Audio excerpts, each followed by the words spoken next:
जय संविधान। दोस्तों, बाबा साहेब भीमराव अंबेडकर ने संविधान लिखकर दलितों, पिछड़ों, अल्पसंख्यकों सबको एक समान कैटेगरी में रखा।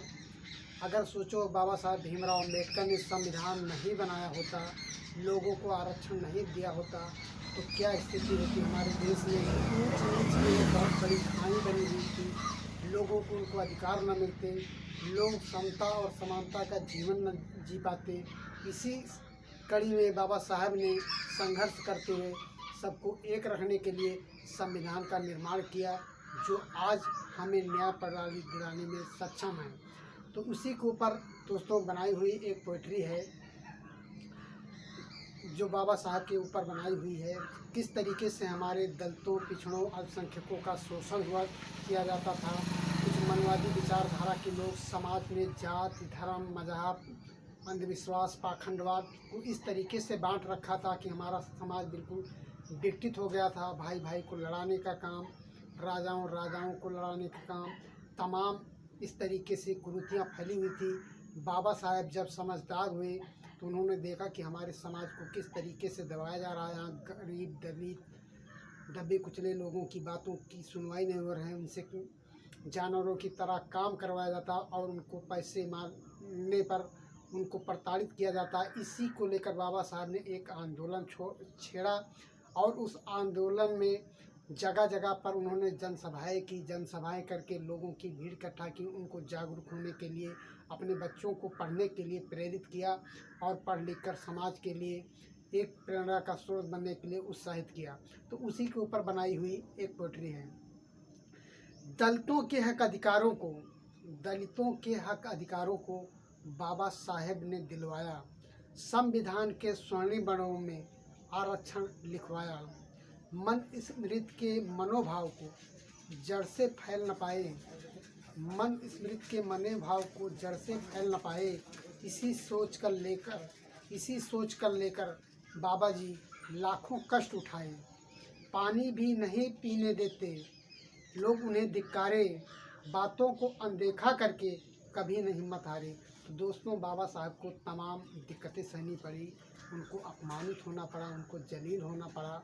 यहाँ तक कि वो ट्रेन में जा रहे थे तो उनको पानी नहीं दिया गया पीने में। क्लास में उनको कक्षा में बैठने नहीं दिया जाता था। तुम अछूत हो, तुम नीची जात को हो, ये कहकर बार बार उनको अपमानित किया जाता था। सामाजिक अन्याय के खिलाफ वह आवाज़ उठाए, संविधान लिखकर कभी न वो घबराए। तो दोस्तों, जब भी बाबा साहब संविधान लिख रहे थे उस टाइम उनको तमाम धमकियाँ मिली। तमाम लोग उनको प्रताड़ित करने के लिए, मनवादी विचारधारा के लोग हावी होना चाहते थे कि ये संविधान लागू ना हो, इसलिए उनको तमाम वो चेतावनियाँ दी जाती थी। इसके बाद में उनको धमकियाँ मिलती थी। लेकिन बाबा साहब भीमराव अंबेडकर उन सब की बातों को अनदेखा करते हुए संविधान को लिखा और दलितों, पिछड़ों के हक अधिकारों के लिए उसमें आरक्षण की भी व्यवस्था की। जो समाज के लोग पिछड़े हुए हैं उनको किस तरह से आगे की श्रेणी में लाया जाए, उसको अपने संविधान में बाबा साहब ने लिखा। गरीब दलित पिछड़ों की थी बहुत बड़ी मजबूरी, आपस में फूट कराकर बना दी थी ये दूरी। तो दोस्तों, ये कुछ लोग थे समाज के लोग, जो समाज को विघटन करने के लिए हमें जातियों में विभाजित किया। तुम ऊंची जात के हो, तुम नीची जात के हो, धर्म, पाखंडवाद के उसमें फंसाकर इसके बाद आपस में एकत्रित नहीं होने देते थे, लड़ा के फुटमनस डाल देते थे, ताकि समाज में किस तरह से उनका सम्मान हो और हम लोगों का अपमान हो। तो इसलिए हमें एकजुट नहीं रहने देते थे। अछूत और छुआछूत जैसे ऐसे रोग लगाया, बट गया समाज दो भागों में, कोई बच न पाया। तो दोस्तों, समाज को दो भागों में बांट दिया, एक ऊंची जात में, एक नीची जात में, एक ऊंची जात में, एक नीची जात में। इस खाई को बाबा साहब भीमराव अंबेडकर ने मिटाने के लिए अनेकों अध्ययन किया, अनेकों सभाएं की, अनेक लोगों को जागरूक किया। शिक्षा से वंचित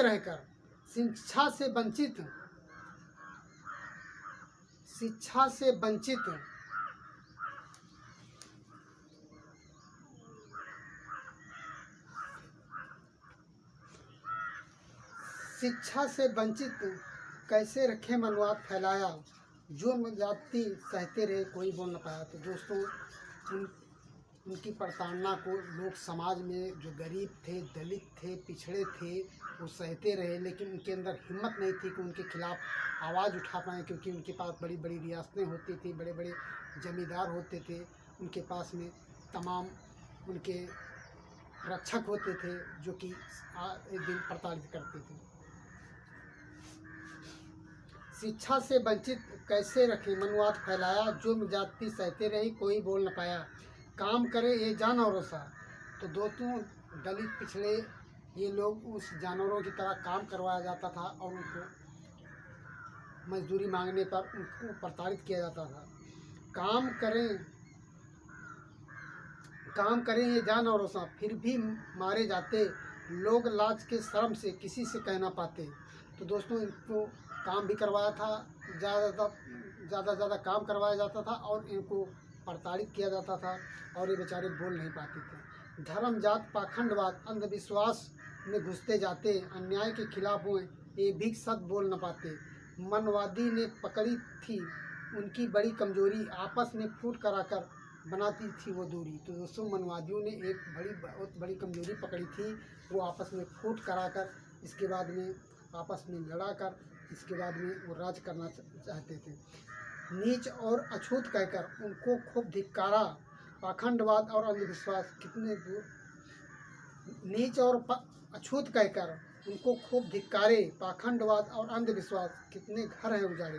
तो दोस्तों इस पाखंडवाद अंधविश्वास की वजह से कितने घर उजड़ गए, कितनी माताओं की कोखियाँ उजड़ गई, कितनी विधवा हो गई ये समाज सुधारने में। सन 1951 में एक मसीहा आया जिसने अपने हक अधिकारों से खूब आवाज़ उठाया, जगह जगह पर मीटिंग करके उनको खूब समझाया, संगठन को ताकत देकर उनको खूब समझाया। जय भीम।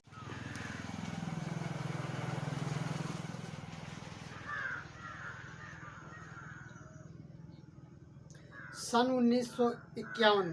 1951 में एक मसीहा आया जिसने अपने हक अधिकारों के लिए खूब आवाज़ उठाया। सन 1951 में एक मसीहा आया, उसने अपने हक अधिकारों के लिए खूब आवाज़ उठाया, जगह जगह पर मीटिंग करके उनको खूब समझाया, संगठन को ताकत देकर उनको खूब समझाया। बाबा साहेब की बातों से लोग जुड़ते जाते, जुर्म और अत्याचार के खिलाफ वो जमकर आवाज़ उठाते। संगठन एकत्रित होकर बाबा साहेब को लोकसभा जिताते हैं।